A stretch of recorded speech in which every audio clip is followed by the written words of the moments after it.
ఈ రోజు మనం డిస్కస్ చేయాల్సిన topic process flow of conducting land survey with drones. First మనం రీసర్వే స్టేజెస్ చూసినట్లయితే విలేజ్ బౌండరీ డిమార్కేషన్ చేయడం, డిమార్కేషన్ చేసిన దానిపైన గ్రౌండ్ కంట్రోల్ పాయింట్స్ ని ఎస్టాబ్లిష్ చేయడం, ఎస్టాబ్లిష్ చేసిన గ్రౌండ్ కంట్రోల్ పాయింట్స్ ని డ్రోన్ ఉపయోగించి క్యాప్చర్ చేయడం, డిజిటలైజేషన్, గ్రౌండ్ ట్రూతింగ్.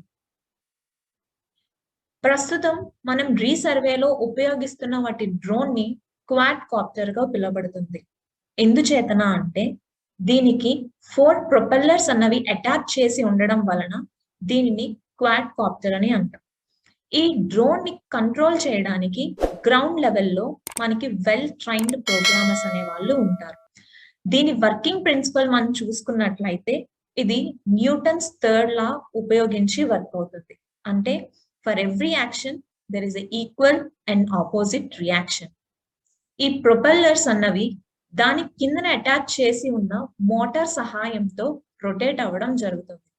ఇది రొటేట్ అవ్వడం వల్ల ఆ ప్రాంతంలో ఉన్న గాలిని భూమి వైపుగా నెడుతుంది. ఇది ఎంత ఫోర్స్ తో అయితే భూమి పైకి ఆ గాలిని నెడుతుందో అంతే ఫోర్స్ తో ఆ గాలి ఈ డ్రోన్ ని పైకి పుష్ చేయడం జరుగుతుంది. దీనినే మనం న్యూటన్స్ థర్డ్ లా ప్రిన్సిపల్ అని అంటాం. ఇక్కడ ఇమేజ్ చూసుకున్నట్లయితే ఇక్కడ ఉన్నవన్నీ కూడా 4 ప్రొపెల్లర్స్. ఇక్కడ మనం డ్రోన్ అన్నది అదుపు తప్పకుండా ఉండడానికి డయాగ్నల్ గా ఉన్న ప్రొపెల్లర్స్ అన్నవి క్లాక్ వైజ్ గా టర్న్ అయితే ఇంకొక డయాగ్నల్ గా ఉన్న ప్రొపెల్లర్స్ అన్నవి యాంటీ క్లాక్ వైజ్ గా టర్న్ అవుతాయి. అంటే 1 and 3 ప్రొపెల్లర్స్ అన్నవి క్లాక్ వైజ్ లో టర్న్ అయితే 2 and 4 ప్రొపెల్లర్స్ అన్నవి యాంటీ క్లాక్ వైజ్ లో టర్న్ అవుతాయి. దీన్ని బట్టి డ్రోన్ అన్నది అదుపు తప్పకుండా ఫ్లై అవ్వడం జరుగుతుంది. డ్రోన్ సర్వే యాక్చువల్ గా మనం డ్రోన్ అని అంటాం, కానీ ఆ డ్రోన్ కి ఉన్న టెక్నికల్ నేమ్ ని యుఏవి అని అంటాం. అంటే అన్మాన్డ్ ఏరియల్ వెహికల్. సో ఈ యుఏవికి డౌన్వర్డ్ కెమెరా అన్నది అటాచ్ చేసి ఉండడం వల్ల అది ఇమేజ్ ని డిఫరెంట్ యాంగిల్స్ తో క్యాప్చర్ చేసి ఉంటుంది. ఆ డౌన్వర్డ్ కెమెరా అన్నది మనకి కలర్డ్ ఇమేజెస్ ని ఇస్తుంది. RGB కెమెరా అని అంటాం. అంటే రెడ్, గ్రీన్ అండ్ బ్లూ. ఈ డ్రోన్ అన్నది 120 మీటర్ల ఎత్తు నుంచి ఇమేజెస్ ని ఫోకస్ చేయడం జరుగుతుంది. ఈ డ్రోన్ లో ఇమేజెస్ ని క్యాప్చర్ చేస్తున్నాము అని అంటే డ్రోన్ కి ఒక సాఫ్ట్వేర్ ఉండాలి. ఆ సాఫ్ట్వేర్ నే ఫోటోగ్రమెట్రీ సాఫ్ట్వేర్ అని అంటాం. ఈ ఫోటోగ్రమెట్రీ సాఫ్ట్వేర్ ని యూజ్ చేసి డ్రోన్ అన్నది మనకి ఇమేజెస్ ని పిక్చర్స్ టైప్ లో ఇస్తుంది. ఆ ఇమేజ్ మనకి 2D లో అవైలబుల్ గా ఉంటుంది, అలానే 3D లో కూడా అవైలబుల్ గా ఉంటుంది. మనకి 3D ఇమేజెస్ అన్నవి ఎప్పుడు ఉపయోగపడతాయి? ఒకవేళ మనం బిల్డింగ్ యొక్క ఎత్తును కూడా చూడాల్సి ఉన్నప్పుడు 3D ఇమేజెస్ ని మనం ఉపయోగించుకోవచ్చు. ఇప్పుడు మెయిన్ డ్రోన్ కి ఉన్న బెనిఫిట్స్ ఏంటో చూద్దాం. ఫస్ట్, డ్రోన్ వల్ల మనకి యాక్యురసీ పెరుగుతుంది. మనం చైన్ అనేది యూజ్ చేసి సర్వే చేసినట్లయితే మనకి చైన్ కి కొంత అలవెన్స్ అనేది ప్రొవైడ్ చేస్తాం. ఫస్ట్ సపోజ్ ఒక 5 చైన్లకి 3 లింకుల అలవెన్స్ ఇస్తూ ఆ పై ఉన్న చైన్స్ అన్నిటికి కూడా ఒక లింక్ అలవెన్స్ అనేది ఇవ్వడం జరుగుతుంది. కానీ డ్రోన్ నుంచి మనం ఏదైతే ఇమేజెస్ ని క్యాప్చర్ చేస్తున్నామో దాని యొక్క యాక్యురసీ మనకి 2 సెంటీమీటర్స్ వరకు వస్తుంది. Next, improve data provides more options. మనకి డ్రోన్ నుంచి వచ్చిన ఇమేజ్ ఏదైతే ఉందో దాన్ని ఫర్దర్ గా మాడిఫై చేసుకోవడానికైనా మనకి డ్రోన్ ఇమేజెస్ అన్నవి యాక్సెసిబుల్ గా ఉంటాయి. అలానే ఇంప్రూవ్స్ గ్రాఫిక్స్ అండ్ వీడియోస్. మనకి డ్రోన్ ఇమేజ్ వచ్చింది ప్రతిదీ కూడా రియలిస్టిక్ గా ఉంటుంది. Improves safety. మనం ఒకవేళ కనుక రైల్వే లైన్ మెజర్ చేయాలి అని అన్నా లేదా రాకీ టెరైన్స్ మెజర్ చేయాలి అని అన్నా మనకి సేఫ్టీ ఆస్పెక్ట్స్ అన్నవి చాలా తక్కువగా ఉంటాయి. కానీ డ్రోన్ విషయానికి వచ్చేటప్పటికి మనకి డ్రోన్ ఆల్రెడీ ఇందాక మనం ముందు చెప్పినట్టు గ్రౌండ్ లెవెల్లో వెల్ ట్రైన్ ప్రోగ్రామర్స్ ఉంటారు. వాళ్ళు ఒక సేఫ్ పొజిషన్ లో ఉంటూ డ్రోన్ ని ఫ్లై చేస్తారు. సో అక్కడ మనకి ఏమవుతుంది అంటే సేఫ్టీ ఆస్పెక్ట్ అన్నది ఇంక్రీజ్ అవుతుంది and saves time. Chain and cross staff use చేసి మనం సర్వే చేయాల్సి వస్తే మనకి నెంబర్ ఆఫ్ డేస్ అనేది depending upon area number of days అనేది మనకి పడుతుంది. కానీ డ్రోన్ వల్ల ఏమవుతుంది అంటే మనకి టైం అనేది సేవ్ అవుతూ త్వరగా మనకి టోపోగ్రఫికల్ డీటెయిల్స్ అన్నవి అవైలబుల్ లో ఉంటాయి. మనం డ్రోన్ ని ఫ్లై చేసే ముందు ప్రీవియస్ గా కొన్ని సర్వే యాక్టివిటీస్ అనేవి చేయాలి. ఫస్ట్ ఏంటి అని అంటే డిమార్కేషన్. విలేజ్ బౌండరీని ఫస్ట్ మనం డిమార్కేట్ చేసుకోవాలి. డిమార్కేషన్ చేసుకోవడానికి కన్వెన్షనల్ మెథడ్ లో సర్వే సిస్టమ్ యొక్క రూల్స్ అండ్ రెగ్యులేషన్స్ మనం ఫాలో అవుతూ విలేజ్ బౌండరీ డిమార్కేషన్ చేయడం జరుగుతుంది. డిమార్కేషన్ చేసినప్పుడు ఆ విలేజ్ బౌండరీలో లైన్ క్లియరెన్స్ మొత్తం చేస్తాం.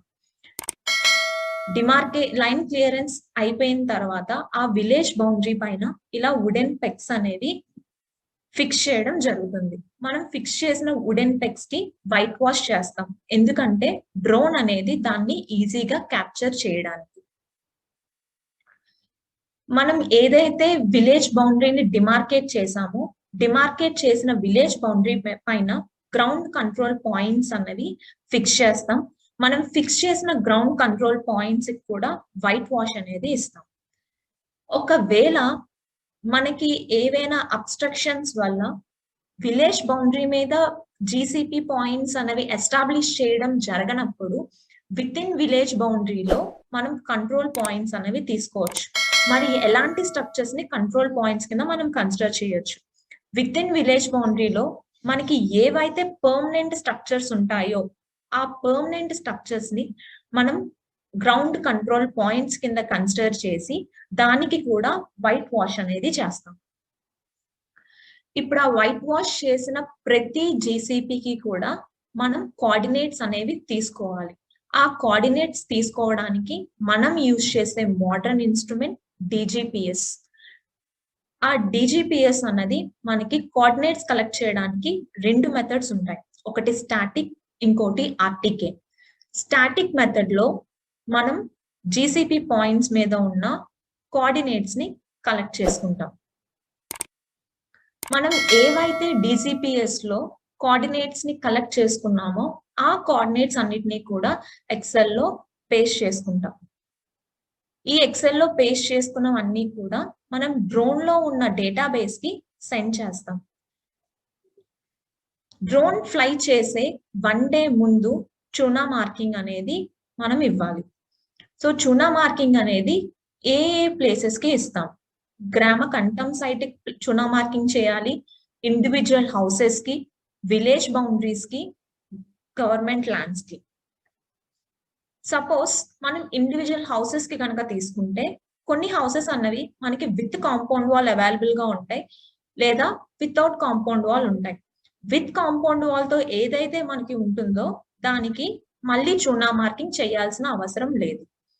కాంపౌండ్ వాల్ లేకుండా ఉన్న ఇల్లులు ఏవైతే ఉన్నాయో వాటన్నిటికీ కూడా మనం కంపల్సరీగా చూనా మార్కింగ్ అనేది చేయాలి. అలానే గవర్నమెంట్ ల్యాండ్స్ కి పక్కాగా చూనా మార్కింగ్ అనేది చేయాలి, ఎందుకంటే మనం దానిని ఎంక్రోచ్మెంట్ నుంచి సేవ్ చేయడానికి చూనా మార్కింగ్ అనేది గవర్నమెంట్ ల్యాండ్స్ కి కూడా చేస్తాం. ఇప్పుడు డిమార్కేషన్ అయ్యింది. డిమార్కేషన్ చేసిన దాని మీద గ్రౌండ్ కంట్రోల్ పాయింట్స్ ని ఎస్టాబ్లిష్ చేసుకున్నాం. ఎస్టాబ్లిష్ చేసిన గ్రౌండ్ కంట్రోల్ పాయింట్స్ మీద కోఆర్డినేట్స్ తీసుకున్నాం. వచ్చిన కోఆర్డినేట్స్ అన్నిటినీ కూడా డ్రోన్ డేటాబేస్ లో సేవ్ చేసాం. నెక్స్ట్ మన మెయిన్ ఏంటి అని అంటే ఎస్టాబ్లిష్ చేసిన జీసీపీ పాయింట్స్ పైన డ్రోన్ అనేది ఫ్లై చేస్తాం. సో డ్రోన్ ఫ్లయింగ్ ప్యాటర్న్ అనేది మనకి చూసినట్లయితే ఎస్ కర్వ్ షేప్ లో ఉంటుంది. అంటే డ్రోన్ అనేది ఈ షేప్ లో ఫ్లై అవుతుంది అనమాట. సో డ్రోన్ అనేది ఫోటోగ్రామెట్రీ సాఫ్ట్వేర్ యూజ్ చేస్తూ ఇలా మనకి ఫోటో షేప్ లో డ్రోన్ అనేది ఇమేజెస్ ని క్యాప్చర్ చేయబడుతుంది. సో ఇప్పుడు డ్రోన్ ఫ్లయింగ్ ఇమేజ్ కనుక వీడియో కనుక మనం చూసినట్లయితే డ్రోన్ ఫ్లయింగ్ వీడియో.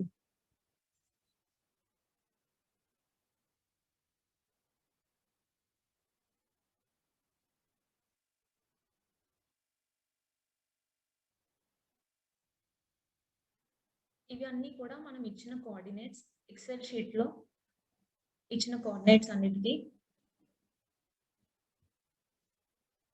డ్రోన్ అనేది ఇమేజ్ క్యాప్చరింగ్ ప్యాటర్న్ అనేది ఈ వేలో ఉంటుంది అన్నమాట. ముందు మనం డిస్కస్ చేసుకున్నట్లు డ్రోన్ మూవ్మెంట్ అన్నది ఎస్ కర్వ్ షేప్ లో ఉంటుంది.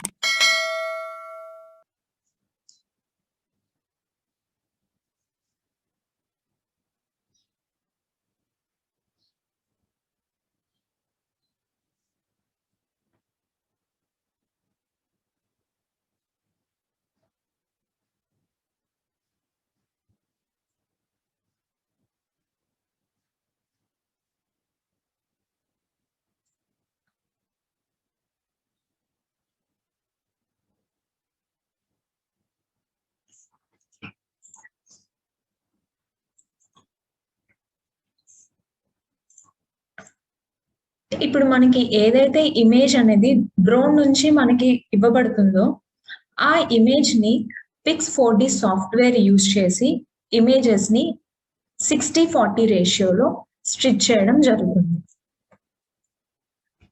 అలా స్టిచ్ చేసిన తర్వాత మనకి అప్టైన్డ్ అయిన ORI ఇమేజ్ అన్నది ఈ విధంగా ఉంటుంది. పైన మనకి చూసుకున్నట్లయితే విలేజ్ నేమ్, ఇక్కడ విలేజ్ నేమ్ పక్కన E6 అని ఉంది.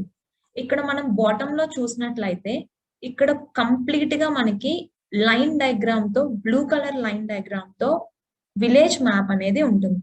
ఆ విలేజ్ మ్యాప్ లో ప్రస్తుతం మనం చూస్తున్న ORI అన్నది రెడ్ కలర్ బాక్స్ తో హైలైట్ అయి ఉంటుంది. ఆ రెడ్ కలర్ బాక్స్ పైన మనం చూసుకున్నట్లయితే అది ఈ కాలం లో 6th రోలో ఉంది.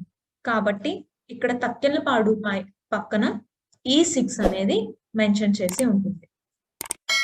ఇక్కడ ఇమేజ్ మనకి ఏదైతే ఉందో దీన్ని 500x500 మీటర్స్ లో మనకి ఇమేజ్ అన్నది కట్ చేసి ECW ఫైల్ రూపంలో మనకి అందజేయడం జరుగుతుంది. సో ఇక్కడ కట్ చేసిన 500x500 మీటర్స్ ఏదైతే ఉన్నాయో వాటి ప్రతి దానికి కూడా ఈ కార్నర్స్ లో మనం చూసుకున్నట్లయితే వాటి కోఆర్డినేట్స్ అనేవి మెన్షన్ చేసి ఉంటుంది. సో ఈ కోఆర్డినేట్స్ ని తీసుకొని మనం అన్ని కూడా విలేజ్ మ్యాప్ మీద ఓవర్లే చేసుకుంటే అది ఆటోమేటిక్ గా జియో రిఫరెన్స్డ్ అవుతుంది.